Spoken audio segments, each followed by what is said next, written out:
Oke, nah kita mau belajar lagi satu hal tentang excited hari ini ya. Semangat mau belajar sesuatu. Kita datang nggak mau cuma karena ini aja kan, karena hari Minggu, karena ya namanya orang Kristen mesti ke gereja, tapi harus excited untuk dapat sesuatu. Dan tema bulan ini nih luar biasa ya. Tiap bulan kayak saya bilang luar biasa melulu ya. Karena memang firman Tuhan tuh luar biasa. Ya, dan saya tuh sudah merasakan banyak perubahan di dalam hidup itu karena firman Tuhan. Firman Tuhan itu yang mengubahkan. Orang hanya bisa memberikan inspirasi, memberikan contoh, memberikan pengajaran, tetapi memang yang mengubahkan tuh firman Tuhan. Dan sekarang kita punya satu tema tentang di bulan Juli ini hambatan kemenangan iman. Ya, kemenangan iman. Dan subtemanya yang saya bawakan hari ini adalah luka yang belum sembuh. Waduh, ya judulnya ini banget ya. Siapa di sini yang pernah terluka? Saya sering ya, banyak nih, saya di alis saja ada 2 nih, kanan kiri di sini ya, itu fisik ya. Tapi luka batin itu lebih banyak lagi ya. Kalau hati saya bisa dibelah itu ada banyak balutannya. Tapi gak apa-apa, tapi yang penting itu sembuh ya. Luka itu biarlah tinggal luka, tapi yang penting itu mesti sembuh. Karena kalau gak sembuh, suatu waktu dia akan kembali lagi. Dan hal inilah yang bisa menghambat atau menghalangi kemenangan iman. Nah, bicara soal iman, sebelum kita bicara soal luka ya, semoga aja sempat. Tetapi bicara soal iman bagi saya, kenapa saya mau mention ini dulu soal faith ini, iman.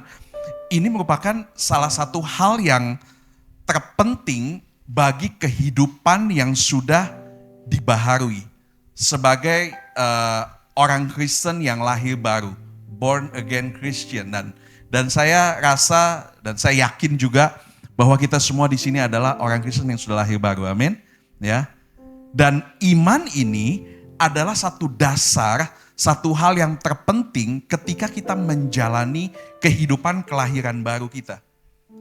Dan saya mau bilang begini ya Bapak Ibu, teman-teman semua, kelahiran baru itu bukan soal agama.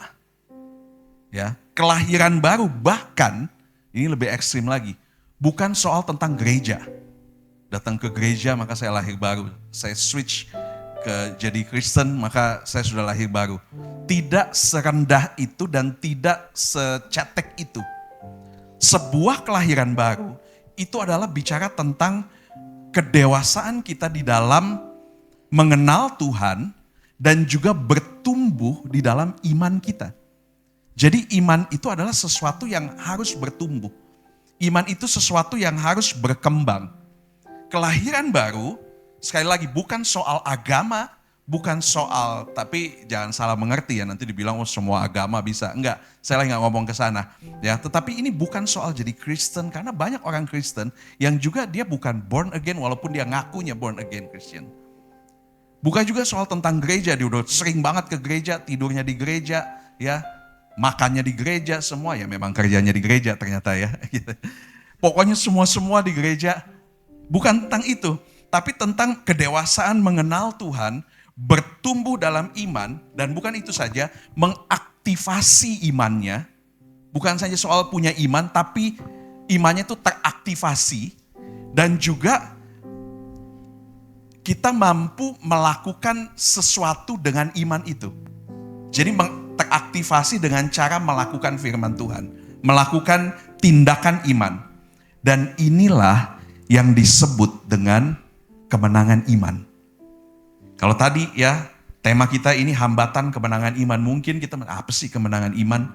Seperti apa sih? Tapi inilah yang disebut kemenangan iman ketika kita mampu sebagai born again Christian, kita mampu mengaktifasi iman kita, lalu kemudian kita melangkah di dalam iman kita.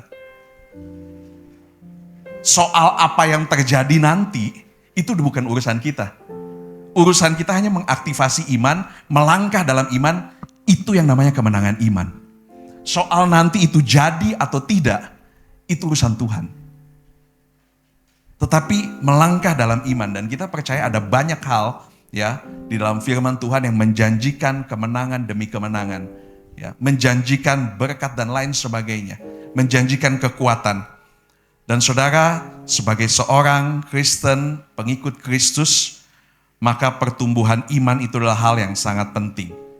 Karena hanya dengan iman, ya, dengan iman ini, faith ini, kita itu bisa menjadi dewasa dan bertumbuh. Sebetulnya itu goal saya. Teman-teman, ketika pelayanan EYC Pro ini dibangun, goal saya itu bukan ngumpulin orang. Goal saya adalah saya berdoa sama Tuhan untuk supaya semua yang datang itu imannya itu bertumbuh. Ya. Dia bertumbuh dan kemudian menjadi dewasa di dalam kekristenannya. Dan begini, ya, pertumbuhan tanda dari sebuah kehidupan, betul? Sesuatu yang hidup bisa dibilang hidup kalau dia bertumbuh, betul ya? Benar gak ya?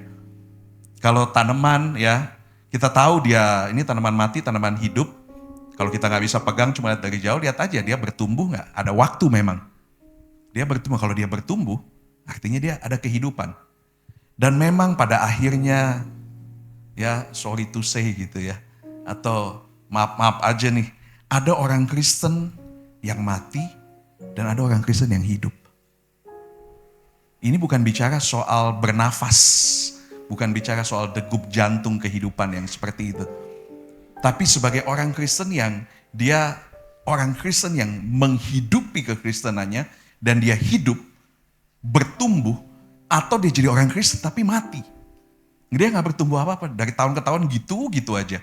Ya, gak ada pertumbuhan dalam hidupnya. Nah, bagaimana membedakan orang Kristen yang mati dan orang Kristen yang hidup? Dan ini bisa datang kepada siapa saja, ya, para pelayan sekalipun, hamba Tuhan sekalipun. Cara membedakan itu gampang. Tadi yang hidup itu bertumbuh. Lihat aja pertumbuhannya. Apakah dia bertumbuh dalam kerohaniannya? Apakah ada perubahan di dalam perilakunya? Apakah ada perubahan di dalam tutur katanya? Apakah ada perubahan dalam disiplin rohaninya? Saya dulu paling males doa, beneran. Ya, saya lebih suka nyanyi atau apalah. Tapi kalau suruh doa, aduh. Tapi kemudian setelah semakin dewasa, saya nggak tahu kenapa jadi suka doa. Tadinya nggak suka baca Alkitab, tapi kemudian jadi suka baca Alkitab. Ya, saya dulu suka baca, tapi nggak tahu kenapa dulu saya nggak suka baca Alkitab. Ada pertumbuhan disiplin rohaninya, mulai ada ketaatan, mulai ada kerelaan hati, mulai ada penundukan diri. Nah, ini pertumbuhan-pertumbuhan. Dan untuk iman bertumbuh, itu tidak serta-merta. Ada waktunya, ada latihannya. Dan memang Tuhan seringkali berikan waktu-waktu kepada kita untuk kita melatih iman kita, sehingga kita bertindak dengan iman kita. Cukup dengan bertindak. Iman itu bukan soal hasil. Iman itu adalah satu tindakan. Bukan soal hasil. Hasilnya itu bisa berbeda. Tapi ketika kita bertindak, itulah iman itu. Dan seringkali Tuhan berikan waktu-waktu untuk melatih iman kita. Dan saya mau beritahu ya saudara, Ibrani 11 ayat 6a. Ini penting nih. Ibrani 11 ayat 6a. Tetapi tanpa iman tidak mungkin orang berkenan kepada Allah. Bagi saya ini tajam. Sehingga ini juga membuat kita berpikir bahwa iya ya, iman itu penting banget ya. Gak bisa di nomor duakan, yang penting firman, yang penting nyanyi, yang penting worship, yang penting. Tapi kita mesti punya iman. Karena tanpa iman, tidak mungkin orang itu berkenan kepada Allah. Ya, sebab barang siapa berpaling kepada Allah, ia harus percaya bahwa Allah itu ada. Karena begini saudara, kita ini semua manusia yang terbatas dan masih ada di dalam daging. Sehingga kita pun punya satu pikiran, ada orang-orang yang begitu logis, begitu harus lihat fakta, harus lihat apa. Dan memang Allah itu gak kelihatan. Di sini ada yang bisa lihat Allah, gak kelihatan. Memang cerita firman Tuhan, ya itu turun-temurun. Di sini ada yang pernah lihat Laut Merah terbelah? Belum kan ya? Pernah ada yang lihat tembok Yeriko runtuh? Tembok Yerikonya kita bingung, emang ada cerita tembok Yeriko? Lalu kemudian itu cerita turun-temurun. Lalu kemudian banyak hal-hal mustahil di dalam Alkitab yang kita cuma dengar, kita belum lihat. Dan memang ada orang-orang juga yang percaya kepada kebetulan-kebetulan. Dan hal-hal inilah bisa membuat kita itu bertanya-tanya. Ya. Kamu nanya, kamu bertanya-tanya. Kita suka bertanya-tanya, nggak usah digituin juga musik. Jadi kayak Sri Mulat. Kita suka jadi bertanya gitu ya, apakah Tuhan ada? Nah itu tadi tuh, ada seminar itu ikut deh, bagus tuh. Ya Pak Bejoli itu. Dan juga mungkin kita bertanya, banyak hal pertanyaan, bumi datar apa bulat gitu. Apakah kita ada Tuhan lain di semesta lain, ya multiverse. Udah kebanyakan nonton sih ya, kebanyakan baca Dragon Ball juga mungkin tuh. Muncul pertanyaan-pertanyaan yang bisa saja itu meragukan Tuhan. Saya waktu itu baru pulang dari retreat, kan ada pertanyaan tuh pakai Mentimeter jadi nggak ketahuan siapa. Ya, pertanyaan itu hampir semua itu di retreat anak-anak muda. Hampir semua memang anak Gen Z ya, Gen Z itu. Pertanyaannya, emang Tuhan ada? Apakah Tuhan real? Semua pertanyaannya begitu. Karena mungkin pikiran logis ini. Dan untuk itu dibutuhkan iman. Memang kita nggak bisa lihat. Memang kita nggak bisa, mungkin kita bisa, ini cerita benar nggak sih ini? Betul nggak sih? Dan para teolog-teolog pun ada juga yang menyaksikan. Sampai sekarang masih ada yang nggak percaya kitab Ayub. Itu ada. Masih ada yang nggak percaya bahwa siapa tuh yang dimasukin ikan besar? Yunus. Yunus dimakan Paulus ya. Yunus dimakan Paulus.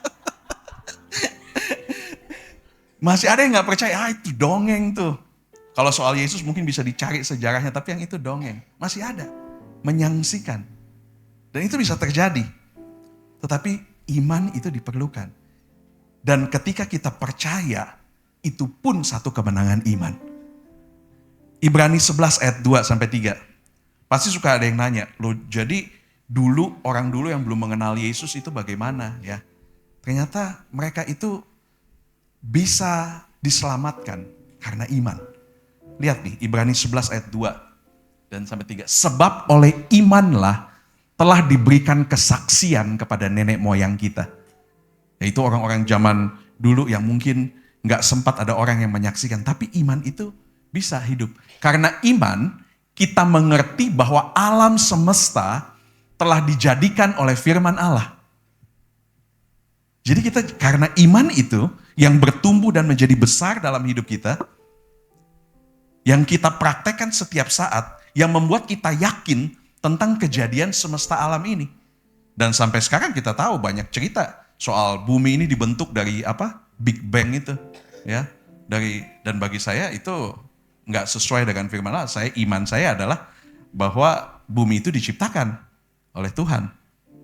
Dijadikan oleh firman Allah sehingga apa yang kita lihat telah terjadi dari apa yang tidak dapat kita lihat. So begini teman-teman, kalau kita punya iman, ternyata iman itu enggak segitunya. Ternyata iman itu adalah sesuatu yang besar yang memang harus kita punya. Karena dengan iman kita mampu melihat dan percaya apa yang telah terjadi dari apa yang memang sampai kapanpun kita nggak bisa lihat. Tidak, bahkan belum kita lihat, tidak dapat kita lihat. Tapi kita percaya. That's faith. Itulah iman. Dan ini yang membuat anak Tuhan, born again Christian, itu bisa bertumbuh. Karena imannya. Dia percaya aja. Dan sekali lagi kita percaya itu bukan kepada iman yang asal-asalan. Tapi kita percaya itulah kenapa iman itu bertumbuh itu dari pendengaran akan firman Tuhan. Baca firman Tuhan. Di dalam Alkitab itu, di dalam kitab Ibrani, itu ada banyak perjalanan kemenangan iman selalu menjadi bagian dalam kehidupan tokoh-tokoh di dalam Alkitab. Ya, contohnya saya nggak bacakan, tetapi teman-teman bisa baca sendiri di Ibrani 12 kalau nggak salah itu. Ada Habel, ya, dia dengan iman, karena iman dia bisa kasih yang terbaik. Sedangkan Kain enggak. Lalu kemudian Nuh, karena iman, ya, saya baru lihat kalau di IG itu ada yang suka bikin-bikin itu ya, bikin-bikin pakai AI tentang kalau Nuh hidup di zaman sekarang gitu.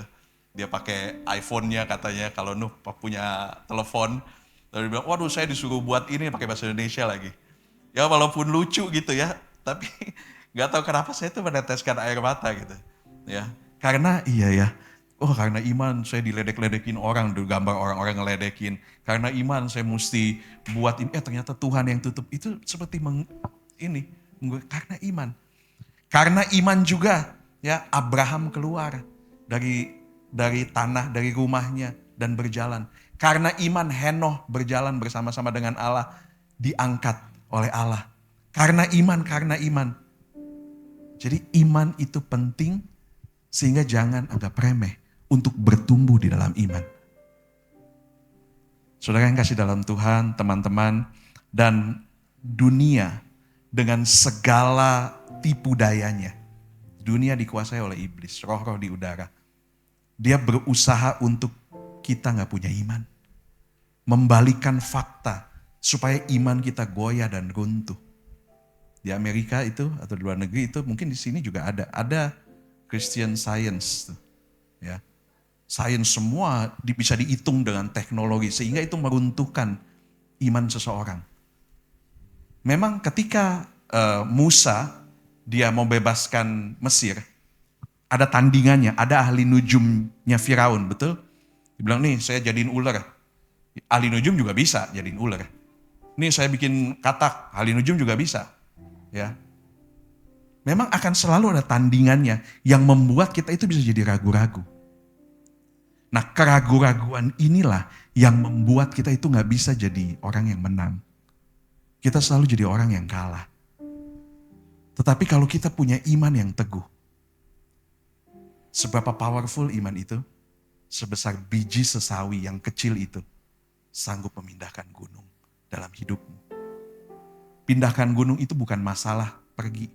Bisa saja masalahnya gak ada. Tapi gunung ketakutan, gunung kekhawatiran, gunung kecemasan, gunung ketidakpercayaan, gunung overthinking. Mungkin masalahnya tetap ada, memang kita harus hadapi. Karena itu untuk kita mengerti maksud Tuhan. Tetapi kita diberikan kekuatan, itu gunungnya ternyata, bukan masalahnya. Karena iman.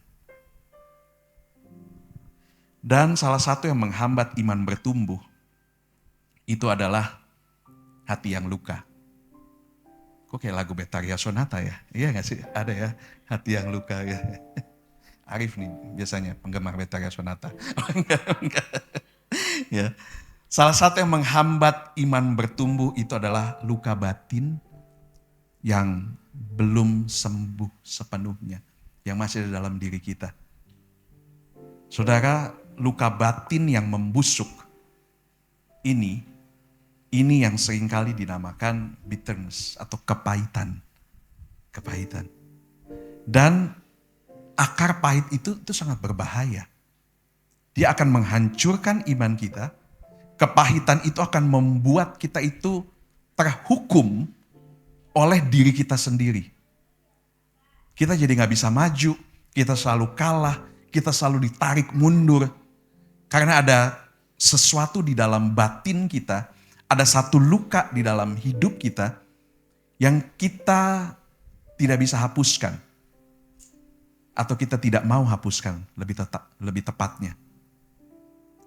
Dan kepahitan itu bahkan lebih mengerikan atau lebih menyeramkan dari kebencian dan kemarahan. Kalau saudara cuma benci dan marah, itu kelihatan. Tapi kalau kepahitan, itu bisa gak kelihatan loh. Karena namanya akar pahit, akar itu letaknya di dalam. Dan dia bisa ada di dalam sanubari. Waduh, sanubari itu. Bisa ada di dalam hati kita, di dalam jiwa kita, yang suatu saat itu jadi tabungannya iblis untuk di saat kita lagi mau dipromot, iblis angkat lagi luka itu. Membuat kita jadi ketarik lagi. Itu yang membuat orang kadang-kadang jadi frustrasi. Kok begini terus sih, jatuh terus. Susah ya. Di saat kita rasanya udah berdoa, udah melayani. Karena begini, bahkan seorang hamba Tuhan pun sudah serahkan dirinya. Tapi kalau masih ada kepahitan dalam dirinya, iblis itu bisa selalu korek. Dan itu bisa terlihat kadang-kadang. Di dalam pemilihan kata-katanya, di dalam berkhotbah, di dalam kelihatan lah kalau ada kemarahan di dalam dirinya. Jadi saudara, bahaya ya akar pahit ini. Dan kita harus beres dari kepahitan, luka batin ini. Ibrani 12 ayat 15. Ibrani 12 ayat 15. Jagalah supaya jangan ada seorang pun menjauhkan diri dari kasih karunia Allah. Kasih karunia Allah itu apa sih?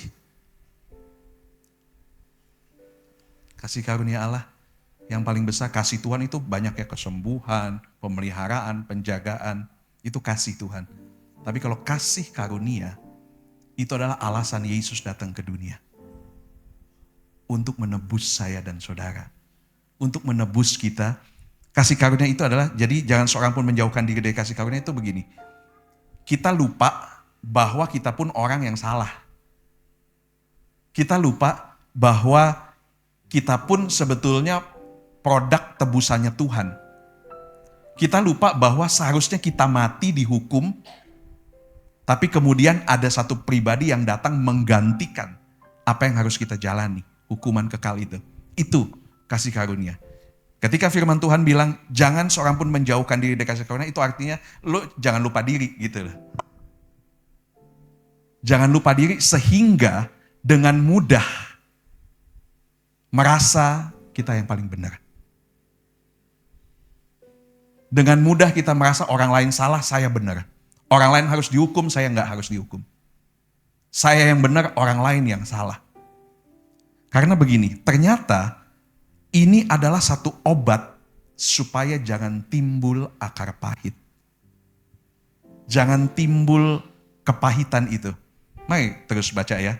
Jagalah supaya jangan ada seorang pun menjauhkan diri dari kasih karunia Allah, agar jangan tumbuh akar yang pahit. Tumbuh itu artinya ada waktunya. Ada renggang waktu ketika kita menyimpan. Kalau orang salah pasti ada. Jangan anggap kita nggak akan ketemu. Namanya kita bersinggungan, ya. Ada kalau di Jakarta itu ada namanya gang senggol. Gang senggol itu memang karena kecil, jadi pasti senggolan gitu kalau masuk, ya. Senggolan. Ya namanya kita sama orang pasti senggolan. Apalagi kalau kita deket, kita berkomunitas. Kalau nggak mau tersenggol, ke hutan aja sana, gitu. Ke Gunung Rinjani itu, di kedalaman 600 meter.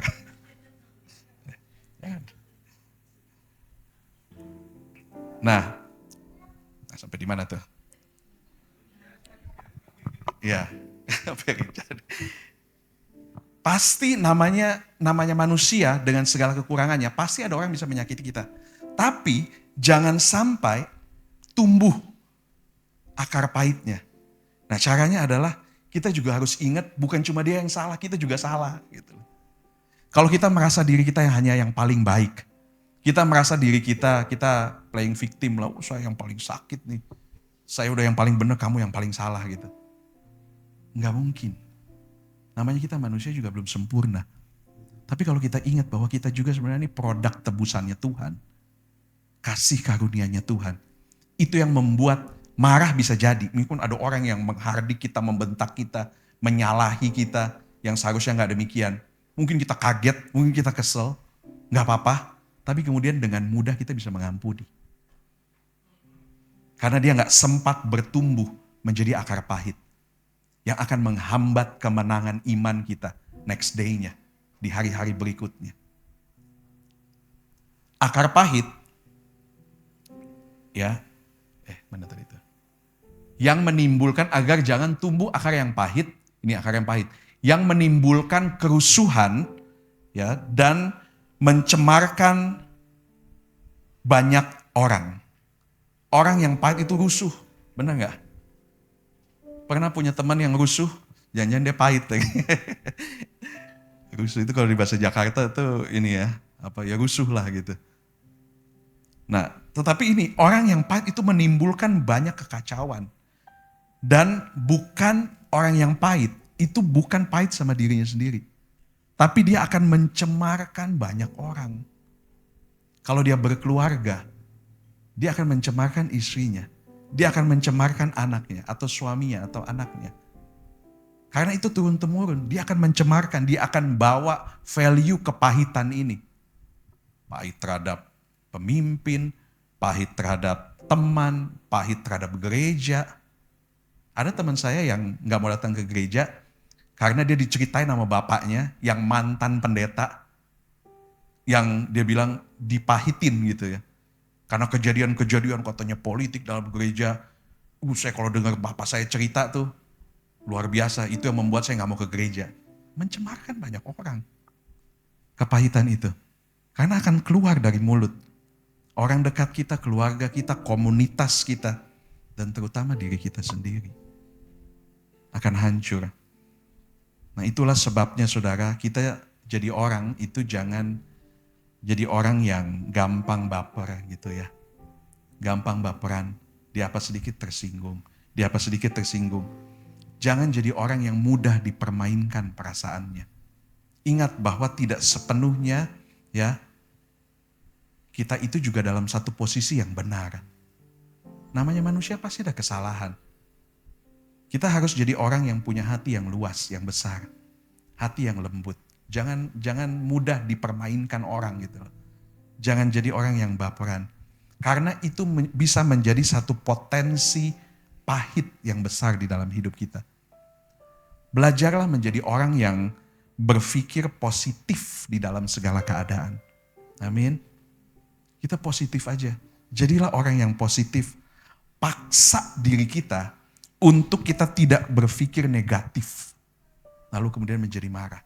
Kita mesti paksa. Kalau mau boleh kesaksian ada banyak sebetulnya. Ya, ketika saya ingat ketika saya ada di sekolah Alkitab ya. Mungkin di sini beberapa kali saya, tapi gak apa-apa deh. Ya ketika saya harus keluar dari sekolah Alkitab. Ya, so itu dalam hati sekolah sekuler aja gak lulus. Sekolah Alkitab gak lulus juga gitu. Tapi kemudian saya balik lagi, terus lulus gitu ya. Tapi waktu itu, tahu gak saudara, kenapa saya bisa keluar? Itu 8 bulan kan tuh. Saya 1 bulan lagi saya lulus.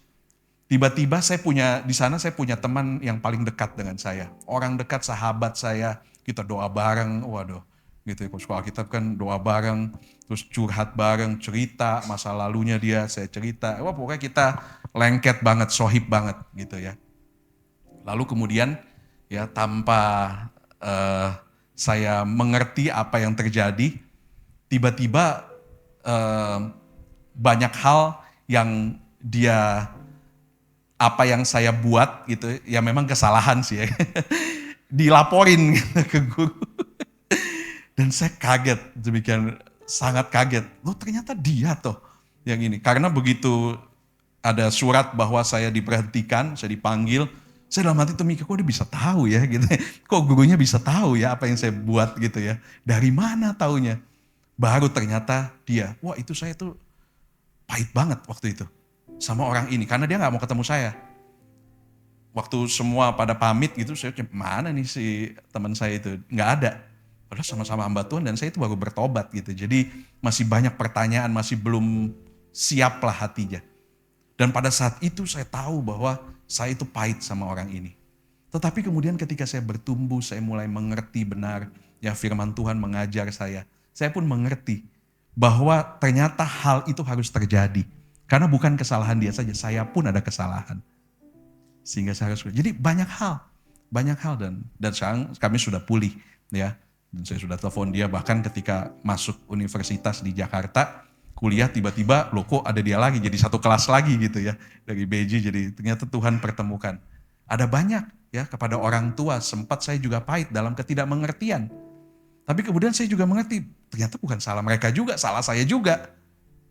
Dan di saat kita mengerti bahwa ternyata bukan mereka yang salah 100%, kita juga banyak salah. Kita sadar diri, tadi kasih jangan menjauhi kasih karunia Tuhan. Yang artinya sadar diri, lu tuh juga ditebus Tuhan. Itu yang membuat saya dengan mudah sekarang untuk gak pahit lagi. Saya paksa diri saya juga untuk mengampuni. Dan saya bisa melangkah maju. Saudara, untuk bisa sembuh ya dari luka, bisa sembuh dari akar pahit, itu haruslah keputusan dari diri kita sendiri. Harus keputusan dari diri kita. Kita harus menguatkan diri kita. Dan itu mudah kok. Tinggal kita mengambil keputusan, meneguhkan hati. 1 Samuel 30 ayat 6. Ketika Daud sangat terjepit, dia punya chance untuk pahit. Daud karena rakyat mengatakan hendak melempari dia dengan batu, bayangin. Itu raja, dia punya rakyat. Raja itu kebanggaannya itu rakyatnya. Karena tanpa rakyat dia gak akan jadi raja. Tapi ternyata rakyatnya mau melempari dia dengan batu. Ya, karena ada satu peperangan, ya semua keluarganya mati, rakyat ini, ya anak-anaknya mati, yang disalahin tuh rajanya, Daudnya. Kemudian seluruh rakyat itu telah pedih hati masing-masing karena anak laki dan perempuan. Tetapi, nah ini, kalau mau sembuh, Daud bisa pahit gak? Bisa. Udahlah gak raja-rajaan lagi. Udahlah udah ditolongin, udah dibuat makmur bangsa Israel. Malah sekarang saya mau ditimpukin lagi. Tetapi Daud tidak memilih untuk pahit. Tetapi Daud menguatkan kepercayaannya kepada Tuhan Allahnya. Saudara, kalau saudara pahit hari ini, kalau teman-teman punya luka terhadap orang tua, terhadap teman, terhadap sahabat, terhadap siapapun, jangan minta Tuhan sembuhkan saya, Tuhan sembuhkan. Enggak, kita yang harus ambil keputusan. Dan Tuhan yang akan menguatkan kita. Dan itu juga untuk kita. Supaya iman kita tidak terhambat dan kita dapat meraih kemenangan iman tadi. Dan kemenangan iman itulah membuat kita itu jadi orang Kristen yang hidup, yang bertumbuh tadi. Saudara, ya, kita harus ingat bahwa kita itu melihat itu singkat. Artinya begini, kita melihat kehidupan kita paling jauh semana? Saat sekarang, bukan? Itu sejauh mana kita mampu melihat kehidupan kita di masa depan. Itu paling jauh, ya detik ini, 11:59 ini. Itu paling jauh. Tetapi bukankah Tuhan, Dia tahu peristiwa-peristiwa kita selanjutnya. Itulah kenapa kita jangan pahit. Jangan gampang membenci atau jangan gampang menyalahkan keadaan. Karena kadang-kadang satu keadaan ini bukan satu keadaan yang sudah final. Tapi masih ada keadaan di depan yang mungkin harus ada keadaan ini supaya engkau masuk ke satu keadaan yang di depan tadi. Kalau saya pahit waktu saya keluar dari sekolah Alkitab, saya tidak akan kembali ke sekolah Alkitab, saya gak akan ketemu dengan istri saya, Santi. Saya gak akan ketemu dengan saudara. Mungkin saya sudah di mana gitu ya, di planet lain gitu. Tapi bukankah semuanya akhirnya jadi indah ketika Tuhan itu melihat kita itu dari awal sampai akhir. Itulah kenapa kita mesti serahin diri kita sama Tuhan. Dan jangan pahit dengan keadaan. Seringkali hal itu memang harus terjadi. Supaya ada, tahu butterfly effect ya. Supaya hal yang lain itu bisa terjadi. Yang Tuhan berkati, Tuhan menguatkan. Ada satu kisah terakhir ya. Tapi sebelum itu Mazmur 139, 15-16. Tulang-tulangku tidak terlindung bagimu ketika aku dijadikan tempat yang tersembunyi. Dan aku direkam di bagian-bagian bumi yang paling bawah. Matamu melihat selagi aku bakal anak. Ya, ketika kita diciptakan. Dan dalam kitabmu semuanya tertulis hari-hari yang akan dibentuk sebelum ada satupun daripadanya. Ngerti ayat ini? Ngerti gak? Apaan sih nih? Gitu. Ngerti gak? Bahwa sebelum kita lahir, hari-hari kita itu sudah ada. Jadi kita harus memandang hidup kita itu dengan kacamatanya Tuhan. Kalau kita pandang hidup kita dengan kacamatanya Tuhan, saya jamin kita gak akan pahit. Kita gak akan ada luka. Karena sesuatu terjadi, mungkin ada orang yang melukai kita, kita mungkin ini ada satu maksud Tuhan yang indah. Jadi kita menjadi orang yang berpikir positif. Kita menjadi orang yang berpikir dengan benar. Ingat cerita Yusuf, dia dijual oleh kakak-kakaknya, ini oleh keluarganya loh. Pahit tuh. Ya. Dia dijual, dikecewakan, dihianati oleh kakak-kakaknya. Bahkan ketika itu dia harus menghadapi masuk ke penjara, dia sudah di posisi yang tinggi, tapi rupanya belum selesai ceritanya Tuhan. Kemudian dia harus masuk penjara sampai sesuatu hal terjadi, tapi justru karena cerita kepahitan dalam hidupnya, itulah yang dapat membawa dia ke dalam posisi terbaik di dalam kehidupannya. Harus melalui itu. Bayangkan kalau dia nggak dihianati kakaknya, paling dia cuma jadi gembala bareng kakak-kakaknya. Tapi dengan kejadian itu, bukan kita juga cari-cari, kok gitu sih mesti susah, mesti apa, mesti cari orang yang melukai, enggak. Tetapi biarlah hidup itu berjalan, itu yang namanya berjalan dengan iman. Apapun yang terjadi di depan, kita nggak pahit, kita hadapi, kita berjalan maju. Dan justru karena situasi yang membuat Yusuf itu dicederai, dibuat luka secara batin, itu yang membawa dia ke posisi yang terbaik dalam hidup. Ada satu big plan, ada satu rencana besarnya Tuhan. Ayat terakhir deh ya, Yusuf ini supaya semakin kita nangkep ya. Kejadian 50 ayat 19-20. Pada akhirnya ketika Yusuf di Mesir, ini terjemahan Indonesia ya, SITSI, Sederhana Indonesia. Jawab Yusuf kepada mereka, ini ketika kakak-kakaknya datang, ya sudah tahu ceritanya. Terus mereka kaget, ternyata ini Yusuf ya, yang dulu kita gebukin, kita buang masuk, kita jual. Mereka takut, tapi Yusuf bilang begini. Jawab Yusuf pada mereka, jangan takut, aku tidak berhak untuk menghakimi kalian. Karena aku bukan Allah. Karena Yusuf ada salahnya juga, dia ada sombong. Ingat gak cerita pertamanya? Dia pamerin ke kakaknya, ini saya dikasih baju, ini bagus. Masing-masing kita ada salahnya pasti. Gak mungkin satu orang itu udah yang paling benar. Namanya manusia, penuh kekurangan. Tapi dibilang, aku tidak berhak untuk menghakimi kalian karena aku bukan Allah. Dulu kalian memang merencanakan hal yang jahat terhadapku. Tetapi sesungguhnya, nah ini, Allah memiliki rencana yang baik dalam kejadian itu. Supaya banyak orang dapat diselamatkan seperti yang sudah terjadi. Ternyata ada satu maksud Tuhan yang indah. Saudara yang kasih dalam Tuhan, jangan cepat-cepat kita pahit. Dan jangan simpan luka di dalam hidup kita. Percayalah kalau kita bisa sembuh dari luka itu, yang harus kita ambil keputusan itu sendiri. Itu yang dapat membawa kita itu naik terus, maju terus. Tuhan akan pertemukan dengan orang-orang baru. Tuhan akan bawa ke satu posisi yang lain, yang baru. Naik kelas, naik dimensi. Di dalam kerohanian kita pun kita akan melihat kita bertumbuh. Saya banyak melihat orang-orang yang masih menyimpan kemarahan. Tidak bisa melupakan, saya dulu dilecehkan, saya dulu dihianati, saya dulu. Itu membuat dia gak bisa maju. Padahal saya melihat talented, ya, banyak talenta, banyak yang kasih karunia Tuhan yang Tuhan sudah berikan dalam hidupnya. Tapi karena itu, kenapa ini orang gak bisa maju-maju? Karena dia kadang-kadang masih menyimpan kepahitan. Dan ini yang menghambat kemenangan iman. Teman-teman percayalah ya, kalau kita bisa menang terhadap iman kita, kita mampu melangkah, kita akan melihat Tuhan itu berbeda. Kita akan melihat Tuhan itu dengan cara-caranya yang baru, selalu baru. Firman Tuhan bilang selalu baru tiap pagi, firman Tuhan itu benar.